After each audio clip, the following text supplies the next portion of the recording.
Hey everybody, I'm Tom Vasel, and welcome to Kickstarter Lookback. This is where I take a look at games that I've backed on Kickstarter for the Dice Tower library, or Dice Tower in general. They all don't make it into the library. And I tell you what I think about them, or even if I've gotten them yet. Now, as I take a look at these, realize that I've recorded this a couple months ago, so it's very possible, well, I shouldn't say very, it's this Kickstarter after all, it's a little possible that some of these may have shown up in the meantime, but I'm taking a look at 15 at a time. Let's get started. So, first here, well, this one I've gotten, and this one I like it. It's a nice little game called On the Rocks. Now, I want to be clear that this is not an involved game at all. You are literally just picking up marbles and dropping them in these little bowls in a row, grabbing marbles from a bowl, using that to mix drinks. Fantastic components. Really on the top of things. Great looking game. I don't drink, so I don't know how thematic it is or not, but it has some neat parts, but realize that it's very, very, very, very light. However, as an introductory game, family weight game, I think this one would work well. So, yeah, they did a good job in this one.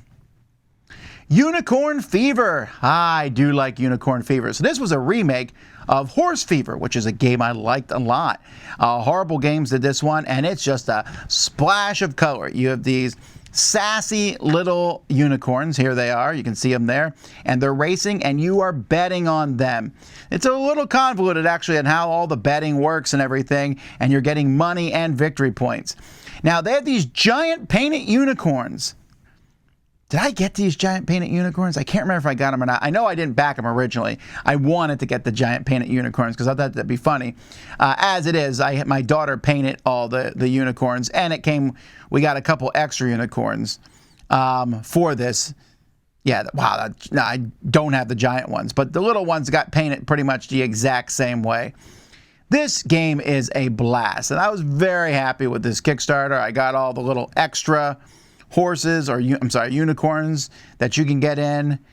So, a cloth board, I don't have that. That's interesting. Maybe I should hunt that down. A rainbow tree dice tower, I didn't get that either. I'm always a little scared to add in too much stuff if I'm not sure on a Kickstarter, but engraved glitter dice, oh man. Okay, my copy's garbage. Well, no, it's not. I got the painted stuff. But yeah, I was very happy with this one. This was a lot of fun. Ruins of Mars. So this game here, which is a game about collecting different resources and cards and things. It's not a great game. It really isn't. I wanted to like this one a lot, and yeah, it just doesn't work as well as I wanted it to work. Arkeis Games, I don't know if this company exists as much at this point in time. I know the designer of this one sadly passed away, but this kind of had to just take a big pile of stuff, get a bunch of actions, get victory points, and there's a lot of cool pictures here of it, but I didn't feel any. There's Don Riddle, the designer, very, very nice person, but this just didn't really grab me at all. It just felt like if you were kind of an engine building, but it got building too slow, and the game ended before anything really interesting happened. It's unfortunate, but it was a nice production. Sovereign Skies. This is one of those games that I like, oh, I got this game. It's a small little game. This one's in the Dice Tower library. I don't think people play it, but if you look at this box here, the box is like this big. It's not that big. And then look at the game. That's a lot of game there for this size box. And it really is it's a pretty interesting game. You're just moving your spaceship around, kind of this Mancala, and then you're taking actions and using these actions to get points in different ways. It's a very straight up Euro game, but it's solid. It works really well. And for the price point, this one is like, hey, this is the kind of game that Kickstarter was made for. I was really happy with how this one looked and came out.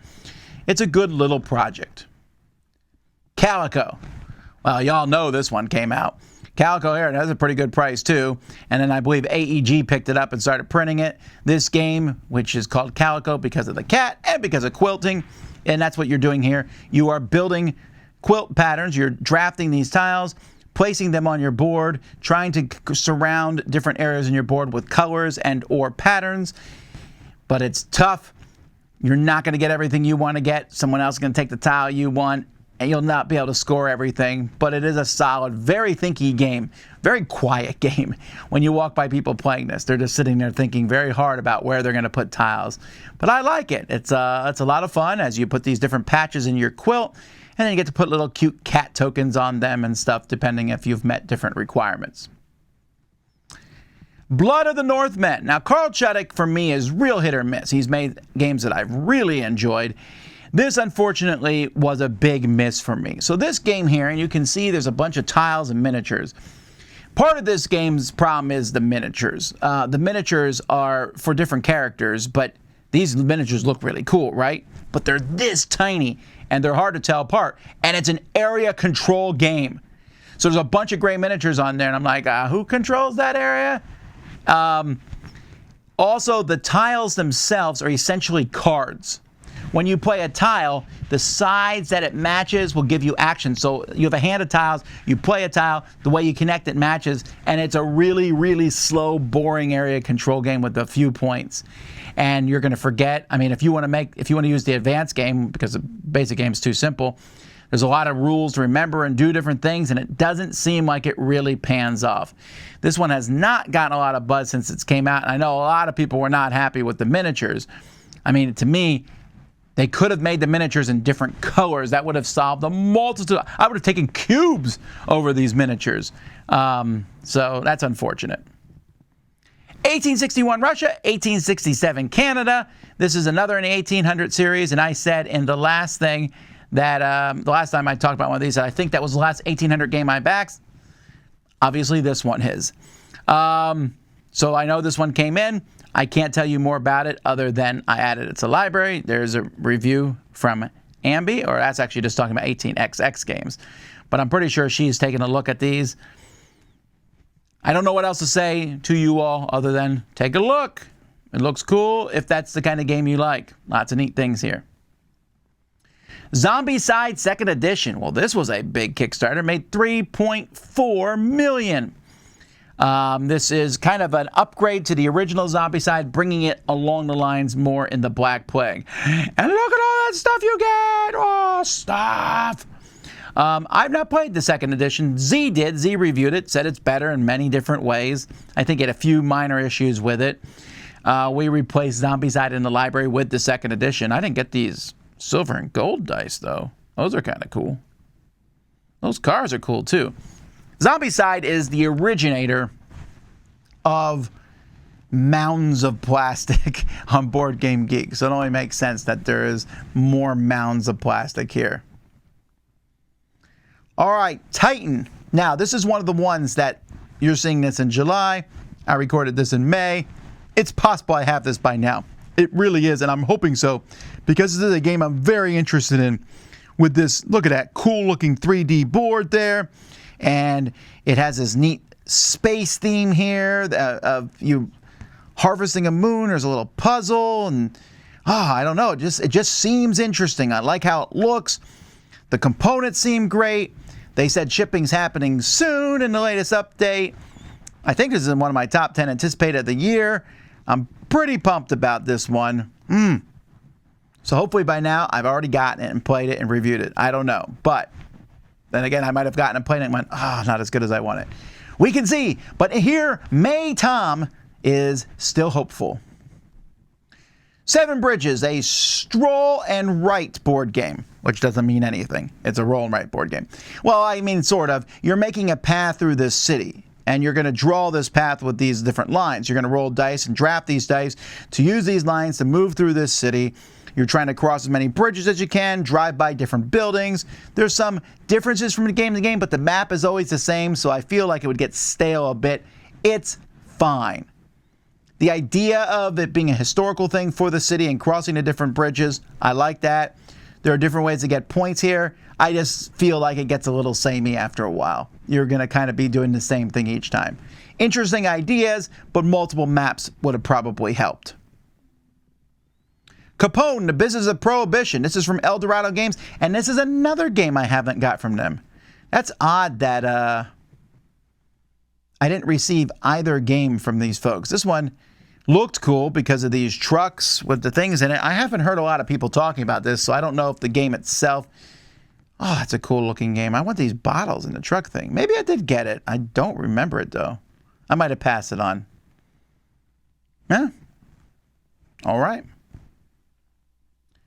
Titans. So we talked about a game called Titan. So here's Titan and then Titans. Interesting that I'm talking about these at the same time here. This one I have gotten. This one is a big box of miniatures, and frankly, this is probably bigger than it needs to be. A huge map here, and you have forces, and you're fighting each other, and there's giant titans on the board, and so you're using an interesting system of drafting, a little bit of dice. There's dice for your units, and cards to go out and fight battle, but it's much more strategic. It's not just tons of dice. It's the combination of dice and cards. It's a tiny bit of luck, but it's fun, but it has almost a chess-like feel. To that end, my first playing of this was a 5-player game. That's hideously too big, too many people for 5 players. But with fewer counts, and particularly I think it works really well as a 2-player game. I like this a lot. Has really cool miniatures. There is a ton of modules for the game, and I gotta be honest, you can cut most of them. Most of them are just not worth your time, but look at all this stuff. There's a lot of things in here, so that's cool, but the base game itself is in the Dice Tower library. Arkeis. I don't think I'm going to have this by the time July comes around, but man, oh man, I wish I did, because this one is really cool. This game here, Antoine Balza, LeBlanc, just all the designers here have me excited about this. This Egyptian steampunk theme looks cool with monsters. Look, that's the hippo from that show spoiler thing. That's cool. I really like this stuff. I'm excited about this. And it's not out yet. So hopefully this is a long Kickstarter. When was this supposed to be delivered? December 2020. Well, I guess it's not 2 years late yet, but it is late. But I know I'm excited about this. I know Z's excited about this. This is one of those games that when it comes in, we're going to play it and flip it and review it because we're all kind of pumped about it.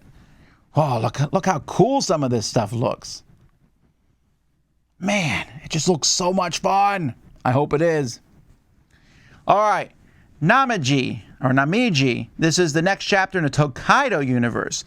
Now, this one in particular, we have gotten since it's come out. I've not played it yet. Mike, Z, a few other people have played it, and they've all told me the same thing. It's Tokaido again. So, okay, cool. It's Tokaido in a circle, I guess, rather than a line. But they said it's not particularly different. It sure looks pretty. I hate the box size. I really hate this box size. It does not fit on a Calico shelf. It's hard to find a spot. It's long, thin, and wide. Let your board fold, for goodness sakes. But yeah, it looks cool. This company is particularly slow at delivering things. This says July 2020, and it was a little late for this one to come. This is from, who is the publisher of this one again? Guys, I just know that they're a little slow when it comes to delivering. Funforge. Wait, who's this one? Is this also Funforge, or is this another company? I always forget which companies do what. That is Ankama.